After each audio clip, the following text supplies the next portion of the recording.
तो यार आज मुझे सच में गेम ऑफ थ्रोन्स की याद आ गई।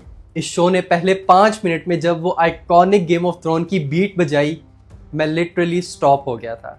और ये सोच के नहीं कि ओह नॉस्टैल्जिया हिट हो गया, बल्कि ये सोच के कि ये कितना ज़्यादा ब्रिलियंट मूव है। पहले 5 मिनट में ही शो के डायरेक्टर ने एक ऐसा ब्रिलियंट मूव हमें दिखाया कि do not take this show very very seriously.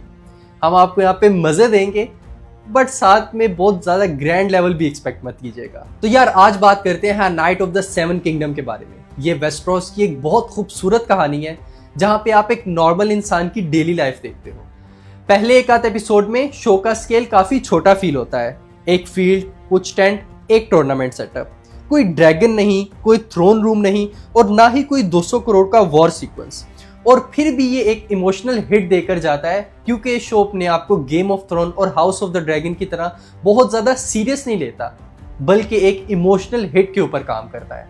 ये एक लंबे, ऑकवर्ड और ओवरग्रोन लड़के की कहानी है जो कि बस एक नाइट बनना चाहता है। सर डंकन द टॉल कोई हाई बोर्न कैरेक्टर नहीं है, बल्कि ये एक विटी, कंफ्यूज्ड और नर्वस कैरेक्टर है और कभी कभी जेन्युइनली स्टूपिड डिसीजंस लेता है, जिसकी वजह से मैं इससे बहुत ज्यादा रिलेट करता हूँ। तो यार ये शो रिवॉल्व करता है एक बहुत ज्यादा ड्रामेटिक सीक्वेंस के ऊपर, which is trial of the seven. और भाई ये कोई बहुत फ्लैशी सीक्वेंस नहीं था, बल्कि बहुत ज्यादा ड्रामेटिक और अनकंफर्टेबल था। कोई सुपर हीरो लैंडिंग और वन लाइनर जोक्स नहीं, बल्कि आप सर डंकन द टॉल के आर्मर के अंदर का वो पैनिक फील कर सकते हो जब सर डंकन द टॉल वहां पे खड़े होके वो आइकॉनिक लाइन बोलते हैं, are there no true knights. भाई लिटरली ये लाइन बोलते हैं मुझे अभी भी गूज बम्स आ रहे हैं। ये सिर्फ एक लाइन नहीं थी, बल्कि ये पूरे वेस्टरोस के सिस्टम को चैलेंज था। आप वहां पे सर डंकन द टॉल के पैनिक को फील कर सकते हो कि क्या मैं एक फाइट के बगैर ही मारा जाऊंगा। एंड देन वहां पे एंट्री होती है हमारे नेक्स्ट आयरन थ्रोन के एयर की। ये एक पीक टेलीविजन सिनेमा का सीन था, बल्कि इस तरह नहीं, एक एक करके बात करते हैं। I don't think enough people are talking about this कि गेम ऑफ थ्रोन ने हमें ये चीज बताई थी कि पावर आपको करप्ट करती है। ये शो उसके बिल्कुल ऑपोजिट है। ये शो हमें बताता है कि एम्बिशन भी आपको उसी तरीके से करप्ट कर सकता है। सर डंकन द टॉल का कैरेक्टर कोई हाई बॉर्न कैरेक्टर नहीं है, वो बस एक नाइट की लाइफ गुजारना चाहता है। वो चाहता है कि वो एक सिंपल लाइफ गुजारे हेज नाइट के तौर पे। ट्रायल ऑफ सेवन के बाद हमें उसकी आंखों से वो मासूमियत जाती हुई नजर आती है। हमें नजर आता है कि सर डंकन द टॉल को ये रियलाइजेशन हो गई है कि नाइट बनना सिर्फ स्वॉर्ड चलाना नहीं है, बल्कि इन 7 किंगडम्स की पॉलिटिक्स के दरमियान में अपने आप को सरवाइव करना है। और मुझे लगता है कि वो प्रॉपर इस तरीके से अपने आप को मैच्योर कर रहा। तो यार मुझे नहीं पता आपको एग का कैरेक्टर कैसा लगा, पर मुझे ये कैरेक्टर बहुत ज्यादा पसंद आया। हाँ, वो छोटा और फनी जरूर है, पर ये कैरेक्टर बहुत ज़्यादा स्मार्ट है। वो डेलिबरेटली ये चीज़ देखता है कि कौन किसको मैनिपुलेट कर रहा है, कौन झूठ बोल रहा है, और वो ये सारी गेम समझता है। उसको रूल्स पता है क्योंकि वो खुद रूल्स बनाने वालों में से है। He is a true born Targaryen kid. और शो में इस चीज़ को हल्का सा हिंट भी दिया गया है कि अगर वो अपनी फैमिली के साथ रहा तो उसका फ्यूचर बहुत ज़्यादा डार्क हो सकता है। इसीलिए उसका सर डंकन द टॉल के साथ रहना बहुत ज़्यादा ज़रूरी है, क्योंकि मैंने ये बुक्स पढ़ी हैं और मुझे पता है कि आगे चल के इसका एक बहुत बड़ा रोल होने वाला है। तो यार गेम ऑफ थ्रोन और house of the dragon visually बहुत ज़्यादा ग्रैंड लेवल पर चलते हैं। ड्रैगन्स, पॉलिटिक्स, बड़ी बड़ी वॉर सीक्वेंसेस, लेकिन इमोशनल क्लैरिटी बहुत ज़्यादा मिसिंग फील होती है, specially in house of the dragon. आप हाउस ऑफ द ड्रैगन में कभी बहुत ज़्यादा इन्वेस्टेड होते हो, बट कभी आपका इमोशनल कनेक्ट टूट रहा होता है। लेकिन इस शो में इस तरीके से नहीं है। इस शो में आप प्रॉपर्ली इमोशनली इन्वेस्टेड होते हो, और ये शो मैंने 1 गो में खत्म कर दिया था। This feels more George R Martin's work than we have seen in past several years. George R Martin ने एक ऐसी वर्ल्ड बनाई है जो जेन्युइनली एक्स्ट्रा ऑर्डिनरी है।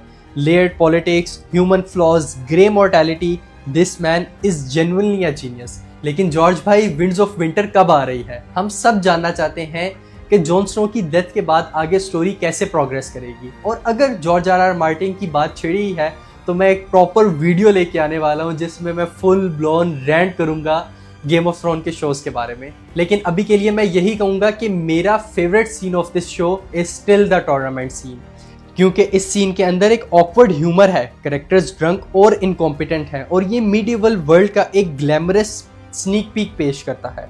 सर आर्यन का फ्लैशबैक वाला scene almost pirate of the Caribbean वाली वाइब्स देता है, लेकिन बहुत ज़्यादा ग्राउंडेड। ऐसा लगता है जैसे जैक स्पैरो एक रियलिस्टिक आर्मर पहन के लड़ रहा हो। लेकिन जैसे ही ट्रायल शुरू होता है तो टोन बिल्कुल शिफ्ट हो जाती है। नो मोर रोमांस, नो मोर फन, सिर्फ और सिर्फ सर्वाइवल। और कैमरा वर्क एपिसोड 5 में बहुत ज्यादा इंसेन है। क्लोस्ट्रोफोबिक शॉट्स, आर्मर के अंदर की breathing, dust in the air, तुम लिटरली ट्रैप फील करते हो। और जब सर डंकन द टॉल गिर कर वापिस खड़ा होता है तो वो इस शो का पूरा थीसिस है। अब अगर फ्यूचर की बात करें तो next season will be in 2027, जो कि द सॉन सॉर्ड के ऊपर अडेप्ट करेगा। और अगर इन्होंने कंसिस्टेंसी मेंटेन की तो ये 5 से 6 सीजन आराम से निकाल सकता है। और मैं जेन्युइनली कहूँगा कि अगर इन्होंने इसी पेस के ऊपर काम किया तो ये हाउस ऑफ द ड्रैगन को भी क्रॉस कर सकता है, क्योंकि लोगों ने जो इमोशनल कनेक्ट इसके साथ फील किया है वो हाउस ऑफ द ड्रैगन के साथ अभी तक नहीं। A night of the seven kingdom इस बात का प्रूव है कि वेस्टरोस की कहानियों को किसी ड्रैगन और हाई बजट की जरूरत नहीं है। एक फूल और एक छोटा प्रिंस मिलकर एक अच्छी खासी कहानी बना सकते हैं। नाउ द क्वेश्चन इज कि आपको ये सीरीज कैसी लगी? Do let me know in the comments below. और नेक्स्ट वीडियो आप किसके ऊपर देखना चाहोगे? A title name, should we allow Indian movies and cinema in Pakistan, या फिर एक full blown proper rant to George R R Martin? Thank you so much.